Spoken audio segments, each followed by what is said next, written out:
Okay. Alright, so welcome to our second CCC preparation meeting. So if you were here last week, we started preparing for the Canadian computing competition, specifically the senior division. So today we're going to be looking at the problems from 2022, and the first problem is called good fours and good fives. So we're going to read the problem. Of course, the first step in any problem is to find all the key information. So I'm using Edge, and it lets you highlight stuff, which is pretty neat. But you can just write them down in a notepad or in your actual file. You can just write comments it must be fours and fives, right? So this will help you organize your information, find out what you need to do. I'm gonna go over to here. So we have Finn loves fours and fives. In fact, he loves them so much he wants to know the number of ways a number can be formed by using a sum of fours and fives, where the order of the fours and fives does not matter. If Finn wants to form the number 14, there is one way to do this, which is 14 is equal to 4 plus 5 plus 5. As another example, if Finn wants to form the number 20, this can be done in two ways. Which are 20 is equal to, there's 4 5s right there, right? And 20 is equal to 4 5s here. So this is 5 4s and this is 4 5s. So as a final example, Finn can form the number 40 in three ways. So 40 is 10 4s, or 40 can be 1, 2, 3, 4, 5 4s plus 1, 2, 3, 4 5s, right? And then, so it can basically be any combination of 4 and 5 that can make a number. So your task is to help Finn determine the number of ways. So this is the important part. Is help Finn determine the number of ways a number can be written as a sum of fours and fives. So we get a number n, and then we have all of these different how the marks are awarded. So let's look at the sample input here. Oh, hello, welcome. We're just continuing on with our CCC Prep. We're going to do problem S1 from 2022. So we have a problem. And essentially, you have to determine the number of ways that number can be written as a sum of fours and fives. So let's do this first problem here by hand just to get a sense of it. So we have 14, right? We know that 14 it can be made from, let's say we start off with just putting no fives. Can we make this number with only fours? Well, 14 divided by 4, right? That's going to give us 3 on the top, right?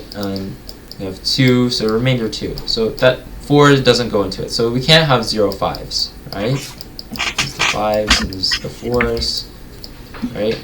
Let's try putting in I don't know, 1 5. Can we put 1 5? So that would be 14 minus 5 is equal to 9. And 9, how many 4s? We can't make 9 with 4, so this doesn't work either. Let's try putting in 2 5s. So we have 14 minus 5 times 2 should equal 10, right? It equals 4. Okay, 4, we can put that in one time. So in this way, we can get a solution using 2 5s and 1 4, which is how they did in the example. Let's try putting in 3 5s. If we put in 3 5s, 3 times 5 is 15, and that's greater than 14, so that doesn't work. So in this way, we essentially found out, we went through every possibility of how many 5s we have, right? And we checked if we could put in the 4. So for another way to put this would be an algebraic expression. Let's say we had A represents the number of 5s, and let's say B is equal to the number of 4s, right? Therefore, 5 times the number of 5s plus 4 times the number of 4s should equal to your number, right? And then we can rearrange this, right? So if you ever seen these, you have two unknowns, right? This is going to be known, but it'll be told to us it might be 40 or it might be 14. So this is known, but these two values are unknown, right? We can determine a relationship between these two variables, right? That's essentially your linear equation. So let's say we want to find the number of 4s, so the b. So isolate for b. So 4b is equal to n minus 5a. And let's just divide everything, both sides by 4. right? And you get b is equal to n minus 5a over 4, right? B has to be an integer, right? So for it to be integer, this part here, n minus 5a, has to be divisible. So we use the divisible sign as the percent sign, which means modulus. So that's to modulus 4. And that has to equal 0. And essentially we've just written the entire code, right? This whole method of checking each 5 that we plug in, that we would plug into here, right? This will give us all the solutions that give b as an int. And since these are all integers and we're just going counting up all the natural numbers, then 5s will be integers as well. So this is like kind of like the idea. And once you have the idea, which I find is the hardest part for these CCC questions, is finding an idea. Once you have this idea, you can put it into code. Okay, how do we do that? Let's go over to our code. So the first thing we need to do in any problem, even if you don't know where to start, just get the input. So n is equal to input. Alright? So we got the value n. And we need to find a number 5s and number of 4s. Okay? So we'll set that, we're going to try and make that t-chart thing again, right? And if you guys, we just made like a formula to find a number of 4s, right? So let's start off with like a number of 5s. So let's say we have 5s is equal to 0, and we can find the number of 4s, right? We can basically do this formula right here. N minus 5 times number of 5s, this a is equal to our variable 5s, and just modulus it by 4. It's exactly that. You can literally put that in n minus 5 times 5s, and then modulus 4, right? And if that's true, then we'll just say like our answer is equal to, we'll add 1 to our answer. Because we don't need to know the actual pairs, right? We need to know how many pairs there are of 5s and 4s. So we just add 1, and we can print answer. Now this isn't going to work, right? Because we only looked at if there's no 5s, right? We need to go through no 5s, 1 5, 2 5s, 3 5s, 4 5s, etc., etc., etc., until we reach the value, right? N modulus 5, right? So we can do this easily with a for loop. So 4 5s in range, and the range actually lets you like kind of do this pretty easily. You need to put in the first value. So 0 is where we want to start, 0 5s. The place that we want to end, so we want at n, right? And you want to step a certain amount. So we want to step up by 5. So for example, if our value was, let's say our value was like 14, right? 14. So the first one is going to give it 0. It's going to add 5 to that. So it'll step up by 5, right? It'll step up to 10, right? And then I'll go to 15. Right, but 15 is greater than 14, so it'll stop. So we actually need to. Okay, I'll talk about that in a sec. But basically, this, if we put this in our for loop, it'll work, right? Put in 14, it gives us 2. Okay. It should not be giving us 2. Let's find out why. Let's find out the pairs. Oh, here it is, right? No. Let's run it. Put in 14. Okay, so we're saying that with 0 and 2 4s, right? That works, but that doesn't equal our thing. It has to be equal 0. I just forgot to put that code in. That's my mistake. There we go. Now it gives us 1, and that's the right answer. Okay, now if you test it on this next case, the next case is 40, and the output is supposed to be 3. But you'll see here, it's only giving us 2. And I put in this code here to show us what our numbers, what numbers we got, right? We have 0 and, here, let me just delete this modulus 4. If you put in 40, right? We have the value 0 and 40, 20 and minus 60. Okay, that doesn't exactly look right, right? what we need to do is we need to find out which value we're missing. Now, if you go back to the problem description, right, it gives us the example 40. They give us the 3 ways. So all these 4s here, all these like half 4s and like half 5s and all 5s. So let's see what we did here. So when we had 5, right? Basically, we're not getting that last case, right? If we have 5 is here. Oh, this should not be multiplication because we're already going up by 5s already. Right, that gives us the same thing.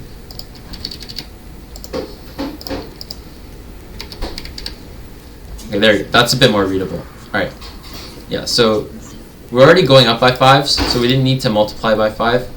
So if you look here, our first one is when we have 0 5s. There's 40. For all 40 comes from those 4s, right?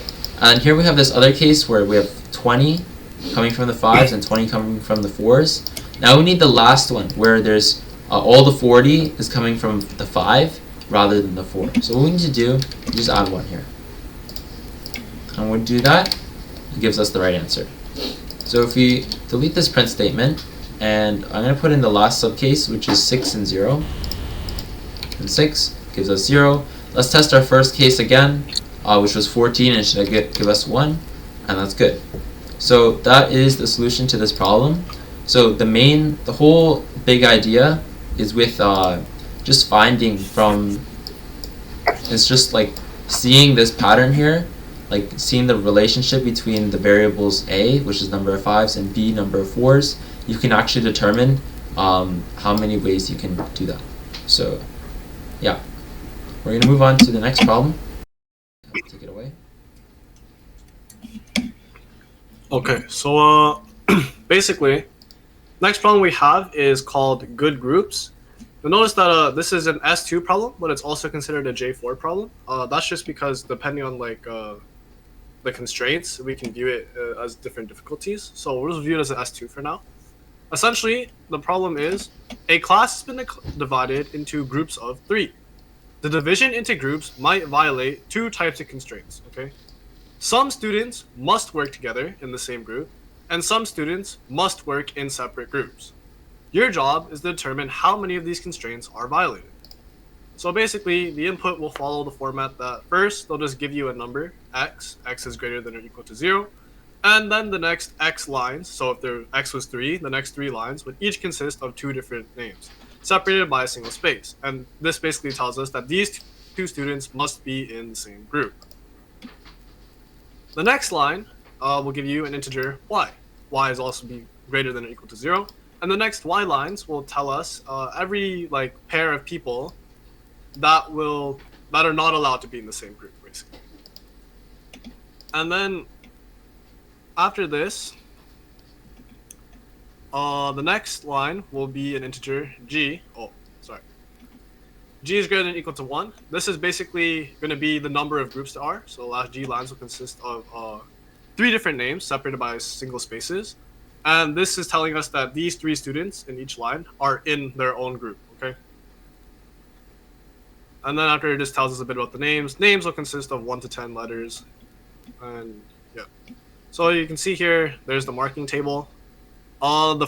The top marking table is, if you were to view this as a J4, you'll notice that the constraints are a lot smaller and easier and will give you more marks, compared to the same constraints for the S2 difficulty will only earn you like half the marks compared to it would earn you 14 marks inside the junior difficulties. So you see that it's really just like a slight change in like score distribution, but it's still the same problem.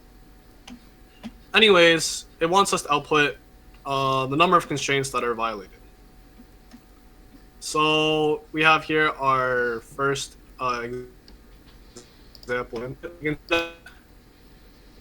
There's only the first thing it tells us. There's one pair of people that have to be in the same group, and that is Elodie and Chai. And it says that there's no pairs of people that are not allowed to be in the same group. So And after this tells us the list of groups, and we see all the entire the same, so it's 0. Now for the next one, there's going to be 3 pairs of people that have to be in the same group. And for simplicity, they're all just letters. So A and B have to be in the same group, G and L have to be in the same group, and J and K have to be in the same group. And then it's telling us that there's 2 pairs of people that are not allowed to be like together. So D and F are not allowed to be in the same group, and D and G are not allowed to be in the same group. And then lastly, it just gives us the groups. So we see ACG is a group, BDF is a group, EHI is a group, and JKL is a group. So let's just think about this. Let's go over each singular like pair and just see what is violated. So are A and B in the same group? No, we noticed that in the first group, A and CG are one group, but B is not there. So that's one violation.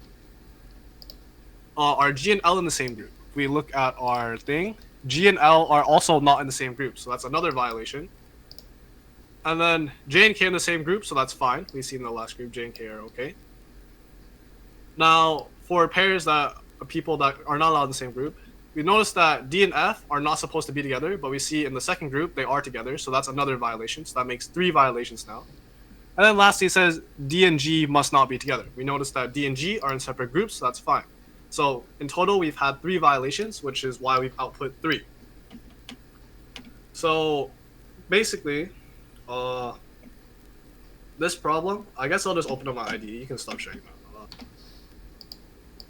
Okay, so unlike the previous problem, there isn't really any like main idea per se. This is a question that we kind of classify as just like implementation. Basically, the goal of this problem isn't to come up with like a clever idea like in the previous one, like how we can determine whether or not like something is divisible. This is literally just you implement it and you just manually count. But sometimes implementing things gets a bit difficult per se. So I guess we'll start by getting the basic information. So first off, let's just collect the information. So let's collect X. Remember, we want our thing to be an integer. And we'll make a list called same. Basically, this will contain all the pairs of people that should be in like the same group. So for I in range X, they told us that there's going to be X lines that follow. Oh. We're going to append each pair. So input dot split. This basically, remember, each line will be 2 names separated by a space. So it's going to split them by the space. And after that, will give us like a tiny list of 2 people. And then we're going to add that to this bigger list. So this is essentially storing our people that have to like share the same group. And we're just going to repeat the same thing for the second set of constraints. So y int input different. This will store all the pairs of people that are like not allowed to share a group. They have to be in separate groups. So same idea for I in the range of y. Different append. And remember, the names are separated by a space, or this split. And then just push each pair to the bigger list, and now we have like basically a list of lists per se. Now, lastly, we'll just collect the actual groups themselves. So G is equal to int input. This is the number of groups. And here's where we're gonna actually have to think a bit about this. So basically, we want a convenient way of storing the names of the people, because if we don't like have a way of knowing like which group each person is a part of, then we're gonna have to like manually iterate over an array repeatedly, searching for like a person to see what group they're in and what other people are in their group. So a really convenient structure we have in Python, if you guys happen to remember, I think last our beginner lessons, is something called a dictionary. So basically, how a dictionary works is like you put the name of the dictionary. This is just an example. And then after it takes the index, it kind of works like an array, but then afterwards you can put like a key of some sort. We call this a key, so it's like what the index is. So a key, and then it'll point to a value. And then every time you like put in just the name of the dictionary, and then you insert that key, it will return this value. So the idea is that we can make a dictionary called names, and for the key will be the name of our student, and then the value will be their group number. So basically, we're now gonna collect the groups. So basically, group equals, remember, it's all on one line for each group. So it's gonna be 3 little names, and they're all separated by spaces. So this will take the group and we'll split them into 3 like strings, a list. And then for basically every single person within the group, we're going to say name, so the name of our dictionary up here. The key we said will be the name of like the actual student, so in this case N. And we'll say I is their group number. We could have really chosen anything, but we just want to make sure that every person in the group will share the same group number, so that we know that this person, like a person in like group 1, if I were 1, then like if someone else also had I equals 1, then we know that they're in the same group. So we've now conveniently stored the names of the students and the group that they're in a very convenient fashion that we can figure out a group of a student just by like inputting their name super duper quickly, instead of having to like manually iterate over a list, repeatedly searching for a name. So now just comes the simple part of just counting how many times a rule has been violated. So essentially, we're just gonna have to iterate over this X, the like pairs of people have to be the same, and then just check. And the same idea for the Y. So for name 1, name 2, this will basically iterate over the pairs of people right here. In same. And obviously for in same, every pair of people, these guys have to be in the same group. So we're saying if names of name 1, so basically if student 1, their group number, remember this will return, so names takes in the student name and will return their group number. So if the group number of student 1 is not equal to the group number of student 2, then obviously we violated a rule, because we said that earlier these people have to be in the same group. And then we can basically repeat the same process for the pairs of people that are not supposed to be in the same group. So name 1, name 2, these are just the name of the students. And different. Different contains are like pairs that are not supposed to be in the same group as one another. So same idea. If names, name 1. So basically, if the group number of this person, of student 1, is actually the same, so it's equal to the group number of the second person, then obviously we violated a rule, because we said that these people should not be in the same group, but since their group numbers are the same, well, if their group numbers are the same, that means they are in the same group. That's a violation. And once we've counted all these violations, the problem just wants us to print the number of times that the rule has been violated. I'll just delete this temporarily. So I guess let me copy some input data. So we'll test it on the first one. Let's run this code. Oh, what did I just do? Go to. Oh, I forgot the brackets. Whoopsies. Input dot split. Okay. Now it should work. Hopefully. 0. So yeah, we see here that it's good. Elodie and Shiny be in the same group, and we notice here that they're in the same group. So this is good so far. And then we'll just test it on the second sample input. We notice that. Yeah, there we go. 3, just as the problem wanted us to output. So we can see that we have done this problem. Should I upload this to the CCC grader just to like show it? Okay. I guess I'll just do it. Hold on. Where's my CCC grader? CCC. Do I even remember my path? Okay. Yeah, okay. Should be fine now. So basically, this is the CCC grader. This is where we do the CCC. We're gonna upload it to here, post contest, because obviously the contest is over. This is basically where you test whether or not your solutions work. Page is loading. So we're gonna upload good groups. Let me just choose. Wait, I'm on the wrong language. Hold on. So you can program in a lot of languages. We're using Python, so you just choose Python 3. And then I'll find my file. Okay. And then submit. It's compiling. Refresh the page to see details. So far, it's correct. Good. Correct. Let's give it a bit more time. Grader is kind of slow. This is a very, during the contest, this is like probably the most stressful moment as you watch your code slowly get graded. It's still not done. Wow. I love Waterloo.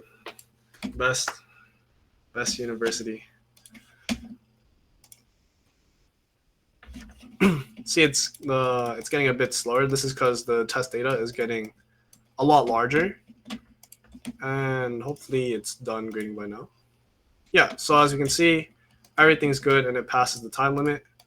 So this problem, I guess, goes to show the importance of like efficient implementation per se, because there's very many ways to do this not so fast. I think I have an example in my old code actually. Actually, all these are in C++. I think it's like this one.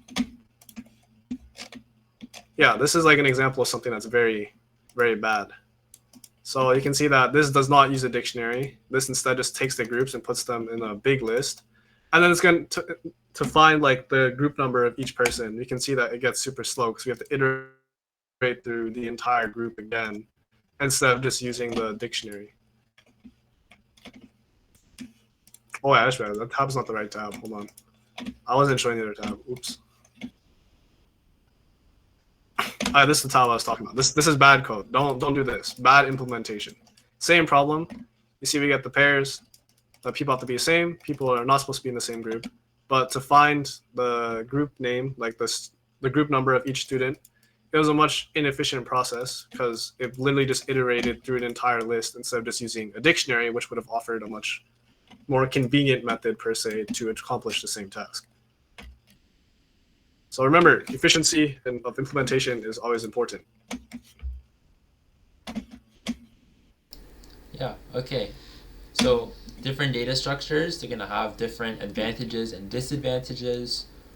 So yeah, you have to be knowledgeable about like the difference between dictionaries, sets, tuples, and lists. So yeah, thank you all for coming. That's the S1 and S2 from 2022. Next week we'll be working on 2021. So stick around for that. Thank you for coming.